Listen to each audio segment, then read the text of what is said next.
جناب فاروق سہیل ویدی صاحب، جناب ڈاکٹر شفیق اعظمی صاحب، جناب تفاخر محمود گنگل صاحب، جناب اشرف قاسمی صاحب، ایڈوکیٹ صاحب چلے گئے ہیں، جناب ولایت احمد فاروقی صاحب، جناب نوید احمد مرزا صاحب،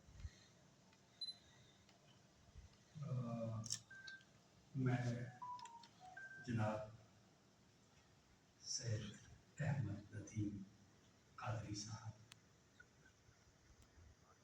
آپ کو یہ بتاتا چلوں کہ آج آپ کی اس نشست میں ایک ایسی شخصیت بھی تشریف فرما ہے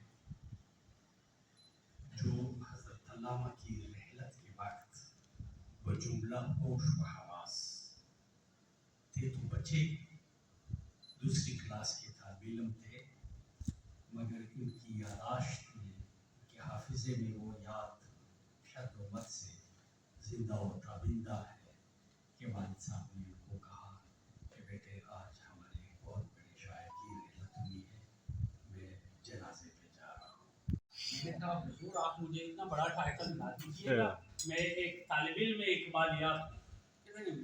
ڈاکٹر صاحب یہ رجال مفقود ہوتے جا رہے ہیں، اب جو کر رہے ہیں یا جو دیا جلائے ہوئے ہیں، ایک تہجد میں ان کے میسج سے میں نے اللہ ہر روز، یعنی رحلت سے 4 دن پہلے بھی تہجد پہ ان کا میسج مجھے ملا تھا، اور جب آخری بار میں اتفاق ہاسپٹل گیا رات 12 بجے، ابھی وہ آنکھیں بند تھی، وہ توتی زبان، وہ شکر اللسان، سبحان اللہ، ہستی خاموش تھی اور آخری سانس لے رہے تھے، اور نیکسٹ ڈے ان کی رحلت ہوئی سویرے، اور دوپہر کو نیکسٹ ڈے یعنی رات 12 بجے مامون نے بڑی ماشاءاللہ سعادت مندی کا مظاہرہ کیا، اخیر دم تک ان کی خدمت کرتے رہے، نیکسٹ ڈے رحلت ہوئی، اور گویا آخری رات میں ڈاکٹر رفیق خان صاحب کے پاس بھی، ڈاکٹر رفیق خان صاحب کا جب ایک بازو آپریٹ ہوا تو مجھے کہا ڈاکٹر صاحب ایک ہاتھ چلا گیا، میں نے کہا فکر نہ کرے کہ بازو ہم ہے، جتنے بھی قبالیون ہے وہ آپ کے بازو ہے۔ تو یہ ہمارے وہ اسلاف ہے جو جن کی جتنی بھی تعریف کی ہے بیلوس لوگ تھے، یہ اس کائنات کے برکت اور فیض کے منابع تھے بے شک، اور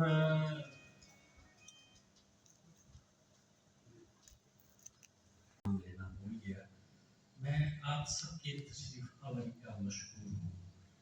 اتنی شاندار گفتگو کے بعد میرے پاس صرف اظہار تشکر کہ اس اقبالیاتی غمگساری میں آپ نے ہمارے ساتھ دے کے ان رجال اقبال کی یاد کو تازہ کیا۔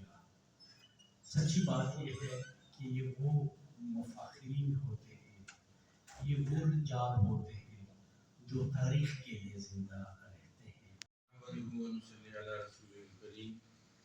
اعوذ باللہ من الشیطان الرجیم، بسم اللہ الرحمن الرحیم۔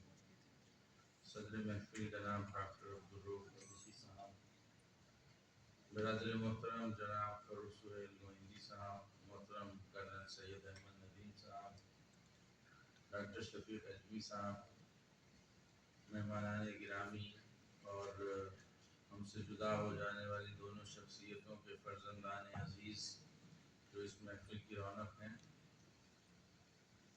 ہارون صاحب کو یاد کرتے ہوئے مجھے امام احمد بن حنبل کی یاد آئی۔ واہ واہ! جب ان کا اختلاف معتزلہ سے ہوا اور انہیں گرفتار کر لیا گیا اور کوڑے لگائے گئے، تو کوڑے لگانے کے بعد کچھ وقفہ آتا تھا تو ان سے کہا جاتا تھا کہ اب بھی اپنی رائے سے رجوع کر لیں، تو وہ کہتے تھے نہیں، اب بھی مجھے تو قرآن کلام اللہ ہی محسوس ہوتا ہے، بلکہ قرآن نہیں محسوس ہوتا۔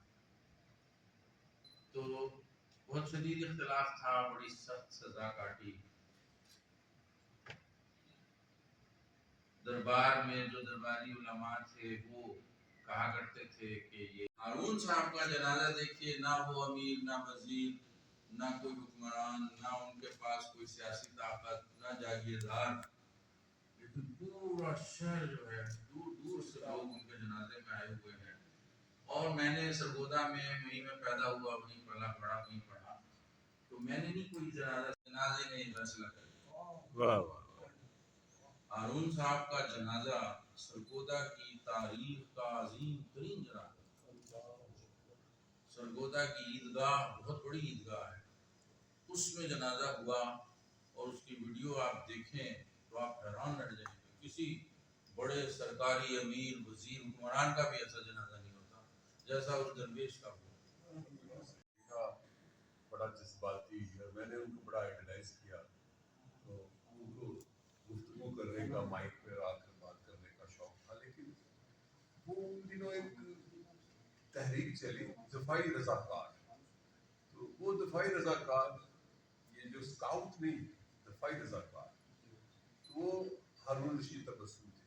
میں نے ہارون رشید تبسم صاحب کو محنت سے بنتے دیکھا، اپنی محنت سے، دیانت سے، اور اس کے ساتھ علم سے، خالی محنت نہیں.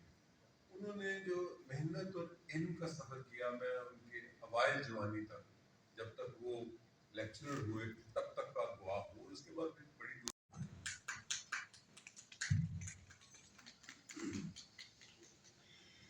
اعوذ باللہ من الشیطان الرجیم، بسم اللہ الرحمن الرحیم.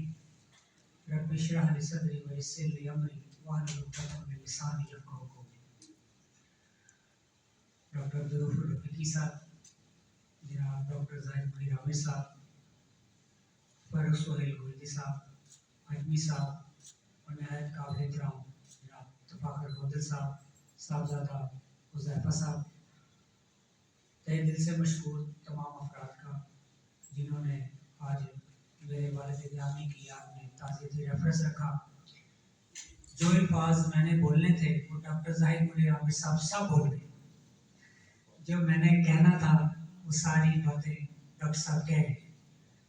ویسے تو ڈاکٹر شفیق صاحب کہہ رہے تھے مجھے بھی پہلے کہ ان کے بارے میں لکھنا بہت مشکل ہے، جتنا بھی لکھا جائے وہ کم ہے.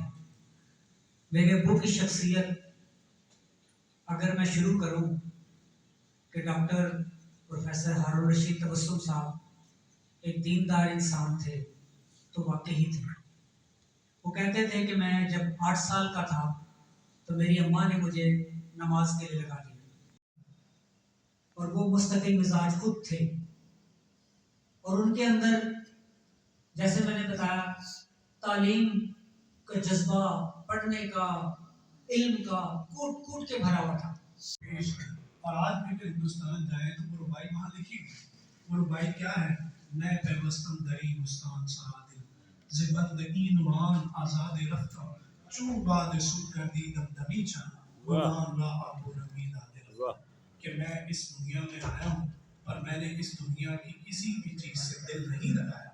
میں تو صبح کے ہوا کے جھونکے کی مانند آ کر اس ہندوستان کو تر و تازگی شادابی دے کر چلا گیا. تو مجھے وہ بالکل علامہ نے یہ بھی کہا ہے کہ زندگی انسان کی ہے مانند مرغے خوش نوا، شاخ پر بیٹھا کوئی دم چہچہایا اٹھ گیا. تو یہ زندگی جو ہے وہ اس طرح ہے، صبح کی ہوا کے جھونکے کی مانند اور خوش نوا مرغ کی مانند جو تر و تازگی. اور پروفیسر ڈاکٹر ہارون رشید تبسم صاحب ان کو ان کی یاد میں اس خصوصی تعزیتی ریفرنس کا اہتمام کیا ہے.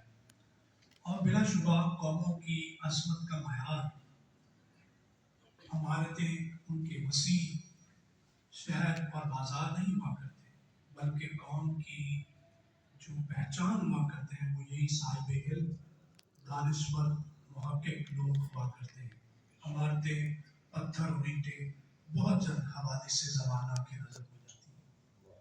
تو آج اقبال اکیڈمی پاکستان نے ان دو عظیم شخصیات جن کا اقبال کے ساتھ بھی بڑا گہرا تعلق تھا. میرے ابو جو تھے وہ کافی محنتی شخص تھے. میں نے ان سے ہمیشہ یہی سیکھا ہے کہ ہمیشہ محنت کرنی ہے، کبھی مایوسی نہیں دینی زندگی میں. اور ان کو میں نے ہمیشہ محنت کرتی دیکھا ہے. جب بھی وغیرہ آئی ہے تو انہوں نے ہمیشہ میرا ساتھ وغیرہ دیا ہے. انہوں نے اچھی طرح سمجھایا کیا غلط ہے کیا صحیح ہے. انہوں نے ہمیشہ اچھائی کا راستہ دکھایا ہے. اور زیادہ ٹائم تو ان کے ساتھ میں نہیں رہ سکا, لیکن جتنا بھی ٹائم رہا ہوں انہوں نے ہمیشہ ساتھ ہی دیا ہے میرا. انہوں نے کبھی کسی چیز کی کمی نہیں دینی دی. اور یہی ہے کہ زیادہ تو میں کچھ بول نہیں سکتا ان کے بارے میں. ان کی کتابیں میں نے کافی شوق سے پڑھی تھی, جن میں ٹیکا بار بار اقبال فیض اور 2-3 اور سفر نامے وغیرہ تھے. تو وہ میں ابھی بھی پڑھتا ہوں ان کی یاد میں. اور اسی طرح اللہ پاک ان کو جنت الفردوس